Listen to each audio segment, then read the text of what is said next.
It started with a glare, a billionaire in a black car, and a homeless woman who refused to move.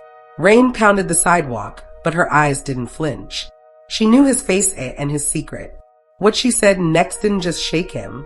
It destroyed everything he thought was buried. And that was only the beginning.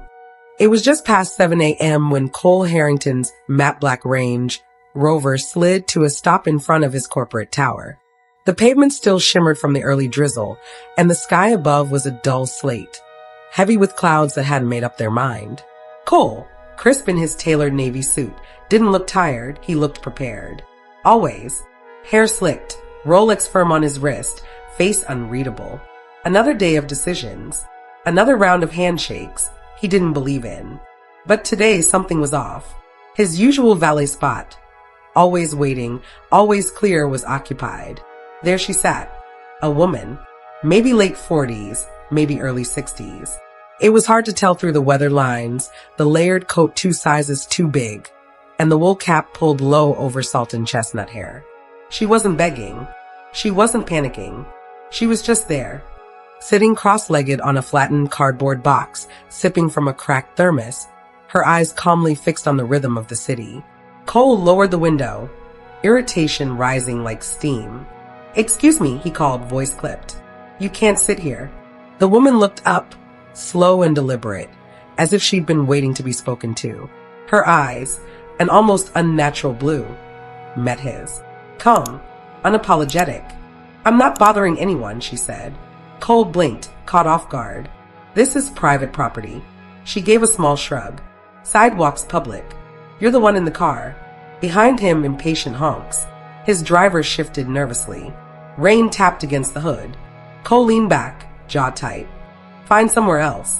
"This isn't." She cut in gently. "It's not forever. Just for now. No anger. No fear." She just turned her gaze back toward the street, as if the conversation had already ended.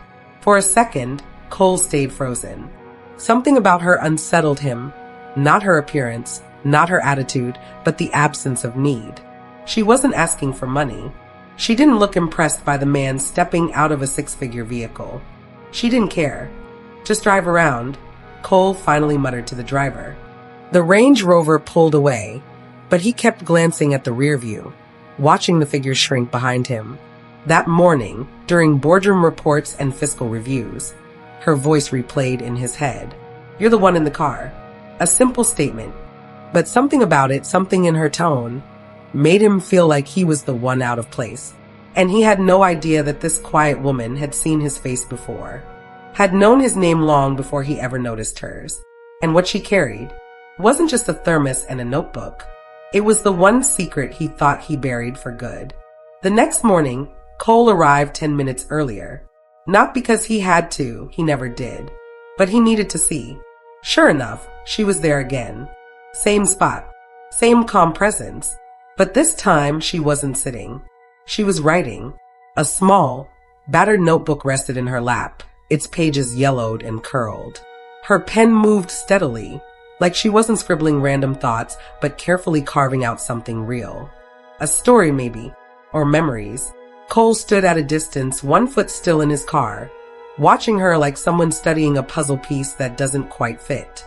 She didn't glance up, didn't flinch. He walked past her, slower than usual, his expensive shoes tapping the wet sidewalk.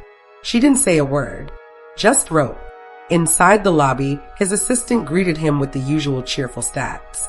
Revenue up, user data climbing, PR clean, but he barely listened, because in his head was a single, unfamiliar question. What is she writing about? That night, Cole stared at the ceiling of his penthouse, city lights flickering through floor-to-ceiling glass. He should have felt satisfaction. Another smooth quarterly win. Stockholders pleased. But instead, he thought about that woman's hand. Steady, focused, not shaking from cold or hunger. What kind of homeless person writes instead of begs? Day 3. Cole approached her, coffee in hand, a peace offering. She looked up, took the cup gently. "Thanks." He hovered awkwardly. "I saw you writing." A small smile. "You've got eyes." He paused, then sat on the short concrete edge beside her. Not touching, Not too close. What are you writing? She tapped the notebook. Memories. Fragments. Things I don't want the world to erase. He nodded, though he didn't quite understand. Where are you from? She took a sip of coffee, then answered, everywhere people stop looking. He gave a dry chuckle. You always speak in riddles. She turned to him with a glance that cut straight through. You always ask questions you don't really want answers to. And there it was again, that look. Not cruel, not mocking, just deeply knowing. It left him uneasy. Have we met before? He asked suddenly. She smiled faintly. Not like this. Cole's heart skipped just slightly. But before he could ask what she meant, she stood, gathered her things. Thanks for the coffee, Mr. Harrington. He froze. He hadn't told her his name. She walked away slow and steady, the notebook pressed to her chest like something sacred. Cole remained seated on the cold ledge long after she was gone, coffee cooling in his hand, a weight gathering in his chest he hadn't felt in years. Tomorrow he would return again, but the conversation would be different, because something in her voice was unraveling the wall he'd spent a decade building. It rained the next morning, cold, steady, and mean. The kind of rain that sank into your bones and made the city feel older than it was. But Sheila was there. Cole watched her from the car for a moment, windshield wipers slicing the silence. She had her coat pulled tighter, notebook dry under a plastic sleeve, face tilted up as if listening to the sky instead of resenting it. He stepped out, umbrella in hand. You're out here in this? She looked at him, blinking raindrops off her lashes. Storms don't care who's rich. Cole handed her a new umbrella. Brand new. Still in plastic. He didn't even know why he bought it, he just did. She took it, a bit surprised. Thank you. He cleared his throat, standing beside her, not quite knowing what to say. You know my name, but I don't know yours. Sheila. No last name. No explanation. Just Sheila. There was a pause. Rain pattered like quiet applause on the pavement. Then, softly, she asked, what did you lose to build all this? The words landed like thunder. Cole blinked. Excuse me. She didn't repeat herself. She just looked at him. Calm. Honest. Almost sad. Cole opened his mouth, then closed it. He felt it deep in his chest. That familiar ache. He tried to laugh it off. What makes you think I lost anything? Sheila tilted her head, like she was staring through him. You don't look proud. You look tired. Cole's jaw tensed. You don't know me. No, she said gently, but I know the look of someone who's still carrying a ghost. He turned then, sharply, walked a few steps away. Her words were too close, too true. The rain picked up. He stared into the blur of the street, fists clenched. Images flickered behind his eyes. His brother, laughing in an old apartment. A court summons. A cold white room with no goodbyes. He felt exposed, vulnerable, and he hated it. Maybe I'm just a man trying to help a stranger, he snapped suddenly. But when he turned back, Sheila was already walking away. No, she said over her shoulder. You're a man trying not to drown. Cole didn't speak, didn't follow. He stood alone in the rain, a billionaire with everything, and absolutely no answer to her question. Cole showed up the next morning with 2 coffees. He told himself it was habit now, part of a new routine. But deep down, he knew it was more than that. Sheila had stirred something. Not pity, not guilt, something sharper. Recognition. She sat in her usual spot, umbrella propped beside her, notebook in her lap. When she saw him, her expression didn't change much, but she took the coffee. Didn't think you'd come back after yesterday, she said quietly. I didn't either, he replied. They sat in silence for a bit, steam curling from their cups. Around them, the city buzzed, heels on pavement, distant sirens, people brushing past without looking down. I want to help you, Cole said at last. A place to stay. Maybe work. I can pull some strings. She looked at him a little puzzled. Why? Because he hesitated, voice low. You were right. I've lost things, and I've spent years pretending that's just part of the game. Sheila gave a soft hum. It's not a game when real people pay the price. That line stung, but Cole didn't walk away this time. I want to do something, he insisted. Real. For you. For others like you. She studied him. You think helping me makes up for something you did? His throat tightened. I don't know what it makes up for. Maybe nothing. Maybe it's just the start. For the first time, Sheila gave him a longer look. Not cold, not forgiving, just curious. 2 weeks passed. Cole kept showing up. Sometimes with food. Sometimes with books. He'd seen her reading an old novel once and started bringing titles she might like. They talked more. Not always about heavy things. Sometimes just the world, the weather, memories of things that didn't hurt too much to say aloud. Cole began to feel lighter. He smiled more, slept better. At work, he pitched a new initiative, low barrier housing, funded by his company. His board raised eyebrows, but no one said no. His name still carried weight. One afternoon, he said to Sheila almost playfully, "Maybe I'm not such a terrible man after all." She smiled faintly. "We'll see." But there was something behind her eyes, something unread. Cole didn't notice.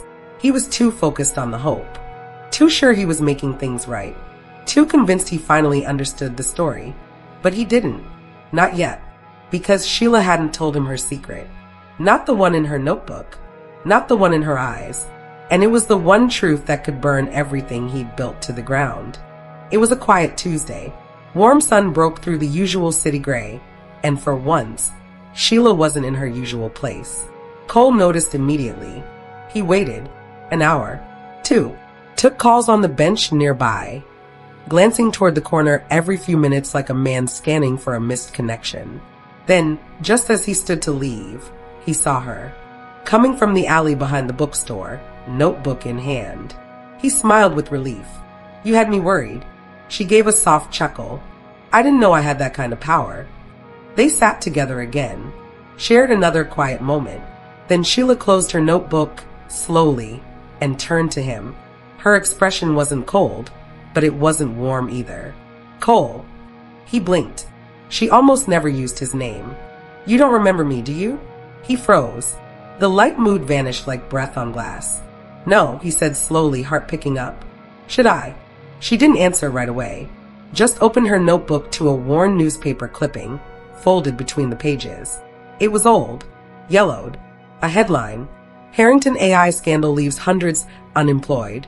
3 suicides confirmed. His eyes locked on it. Then, a photo. A man, late 40s, soft eyes, wedding ring. Her husband. Sheila's voice trembled, but not with anger. With control. Measured. "My husband was a systems engineer on your AI team. He worked nights. He believed in your dream." Cole couldn't breathe. He was one of the people who lost everything when the testing backfired. When the layoffs came, he didn't survive it. Not because of the money, but because he believed he mattered. She closed the notebook. "Quiet. Steady. And I watched you on TV, giving interviews, smiling for shareholders. You said it was an unfortunate side effect of progress." Cole's voice broke. "I didn't know. I didn't know who he was." "No," Sheila interrupted, her tone firmer now. "You didn't see him. That's the difference." Silence fell between them like a curtain. Cole's mind raced. Regret. Shame. 1,000 things he could never take back. "I never meant to." She cut him off with a gentle wave. "I didn't come for revenge, Cole." He looked up, shocked. "I came because I wanted to see if men like you can change, or if all of this," she gestured around them, "is just another performance."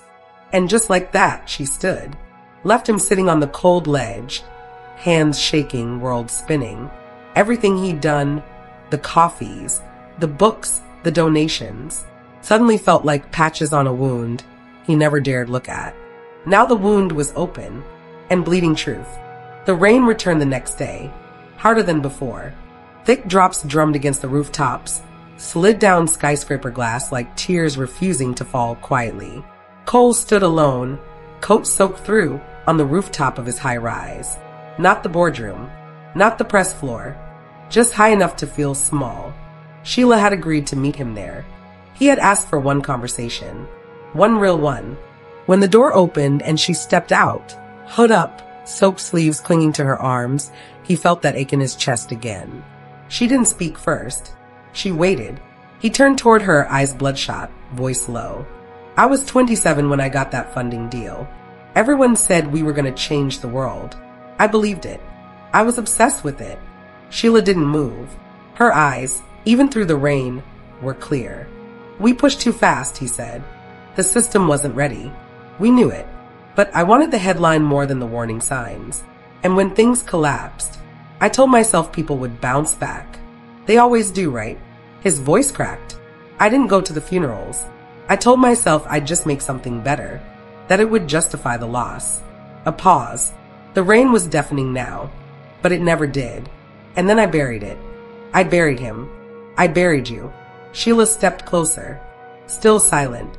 I'm sorry, Cole whispered. Not just for what happened, but for not seeing you, for not asking, for hiding in money and status because I couldn't bear the truth that I ruined real lives. Silence stretched, heavy. Then Sheila said quietly, You didn't ruin me, Cole. He looked up. I got knocked down. I lost things I'll never get back. But I'm still here. And for a long time, I wanted you to hurt the way I did. She looked away, breathing deeply. But it's not justice if I lose myself trying to punish you. Cole's throat tightened.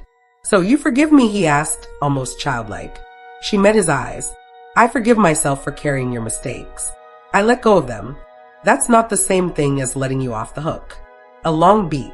Then she added, softer, but yes, I believe you're trying. And maybe that matters more than I expected. For a moment, neither of them spoke. The city moved below like a forgotten dream.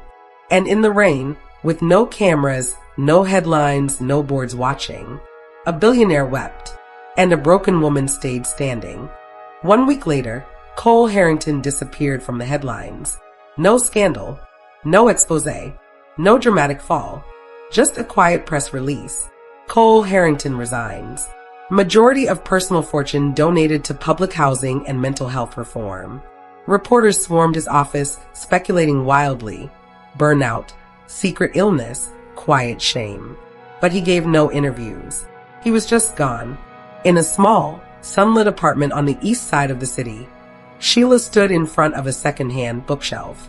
Her coat, once tattered, now hung neatly on a rack. The room was modest. A fold-out couch, a single lamp, a small window that let in the morning light. On the coffee table, her notebook lay open, half-written, but no longer guarded like a lifeline. Next to it, a framed photo. Her and her husband, smiling, arms wrapped around each other. Taken long before the city ever turned cold. She touched the frame gently, then looked out the window. In the distance, she could just see the outline of the corporate tower. Smaller now, less threatening. Behind her, a box of books marked library donation waited by the door. Another box read, Writing Workshop sign UPS. She smiled, not wide, not dramatic, just enough, because for the first time in years, her life didn't feel like something she had to survive. It felt like something she could build. The billionaire lost everything he thought mattered, and gave the one woman he once ignored the chance to live again. That's the unexpected result. And maybe, just maybe, redemption doesn't always begin with an apology. Sometimes, it begins with someone finally being seen.